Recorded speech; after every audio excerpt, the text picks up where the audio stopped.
In this section, we are going to talk about the DOM and the DOM objects. The Document Object Model, or DOM, is a set of JavaScript objects that represent each element on the page. This is to say that every HTML element can be turned into object form and worked on in JavaScript code. Once these elements are in object form, the JavaScript can then manipulate these elements and directly affect the HTML page. For instance, we can examine a state of an element and see if a box is checked, or read the value in an input box. We can change the state of the element. We can insert text into a div, or we can enable or disable controls. We can change styles. For instance, change the font or color of a paragraph. Every HTML element in the HTML document has a corresponding DOM object, which is a JavaScript object. The DOM object can then access or modify the attributes and values with object_name.attribute_name. JavaScript has a function called getElementById, which takes the element with its corresponding ID and turns it into object form. For instance, this image element. If we call document, which is the HTML document dot getElementById, and the ID of the element, it is then turned into object form. Once we have a DOM element object, we have access to everything relating to this element as if we were in HTML. For instance, to get the name of the tag, we would call icon.tagName, which would be img.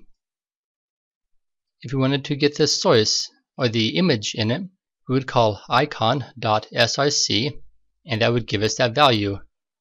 And the alt tag and the ID is the same. If we want to manipulate this object real time, we can call icon.source equals a new file name, and this in real time updates the HTML document. The JavaScript object for the HTML document as a whole is called document. Document has a function called getElementById. This is what we use to get a particular element by its ID. In this example here, we have a div with an ID of main. To turn this element into object form, we call document.getElementById and pass in the name of the ID, which is main. Once we do this, this element is now in object form. Once we have it in object form, we can then examine the elements or update its information. For instance, to get its tag name, we call main_div, which is the name we assign to it, .tagName, which returns div. If we want to get the name of the classes assigned to the element, we call main_div.className and returns back foo space bar. If we want to see the contents, the HTML contents of this element, we call main_div.innerHTML, and it returns back the entire HTML contents as it is in the HTML document. But if you notice, it begins with a new line. This is because there is a line break after the first div element. Even though we have the ability to change the HTML text of an element, we want to be extremely cautious how we do this. It's considered bad style to use the innerHTML property to inject JavaScript into the HTML page. The innerHTML property is used for plain text only. It becomes problematic if we try to use innerHTML and pass in HTML. For one thing, we have to escape the escapable code, for instance, double quotes, and this leads to errors. We are also doing a reverse practice of trying to separate HTML and JavaScript. Instead of putting JavaScript in HTML, now we are trying to put HTML into JavaScript. Later on, we'll look at a better way to inject HTML back into the HTML document using JavaScript. Let's work on an example using the DOM. Here we have a web page that calculates the amount of a tip. Then the calculate tip will create a total from the tip amount and the subtotal. We already have a JavaScript file with the Windows onload function in it. This event is called when the Windows is finished loading. First thing we need to do is to subscribe to the event, which is going to be a result of a button click. So we need to know the ID of this element in the HTML document.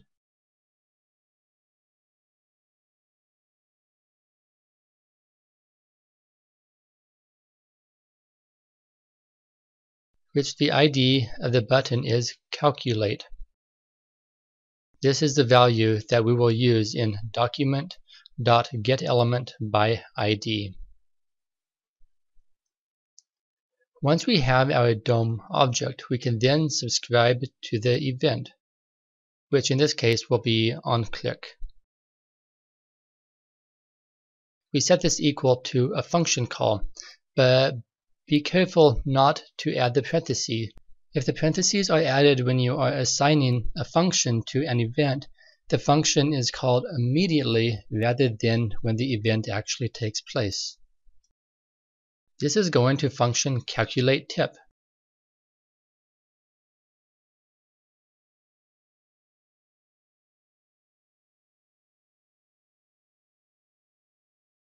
The first thing we want to do is test to make sure that the event is being received inside of calculate tip. The way we can do this is we can use a console.log command, which will be written out to the debugger console.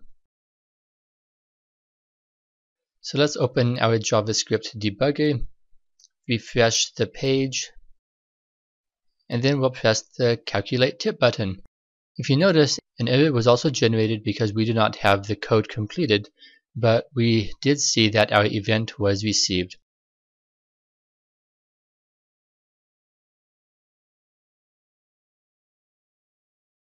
In calculate tip, we need to get the values of subtotal element, tip element, and total element. We can do this by calling document.getElementById.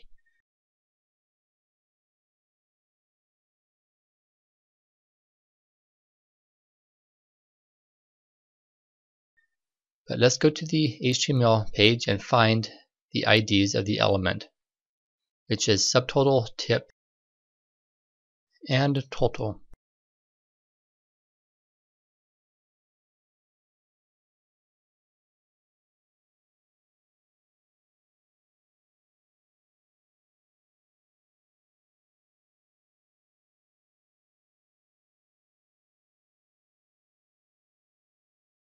Once we have these values, we can again write them out to the console log to be sure that they are being read correctly.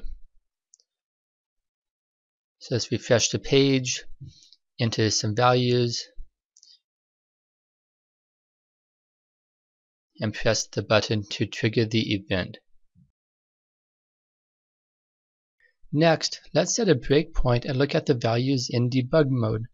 We can also type out our calculate command to be sure that it is correct. And once we have the correct syntax or the formula, we can then copy this directly over to the code page.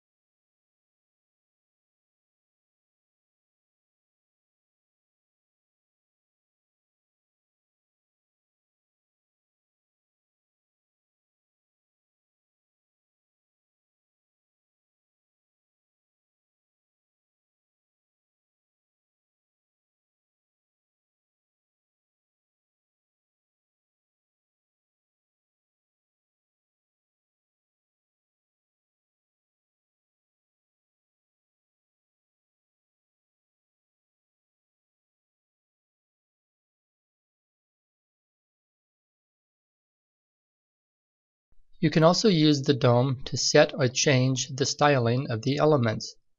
The style property allows for this. The DOM styles contain the same properties as in CSS, but with camel-cased names, instead of with dashes. For example, background color. Instead of there being a dash between background and color, it's the same word and C is capitalized. One error that is often made is forgetting to write .style when setting a particular style. On the DOM object, you must call the style property first of all, and then the style you want to set. Another common error is the carryover from CSS styles. But when working with the DOM objects, you must use camel casing, not dashes, as you might be used to. Another common error when setting styles using the DOM is to not treat the styles as a string, instead treating them as ints, or leaving off the units. Every style that is set must be a string including the units exactly as it would be in CSS.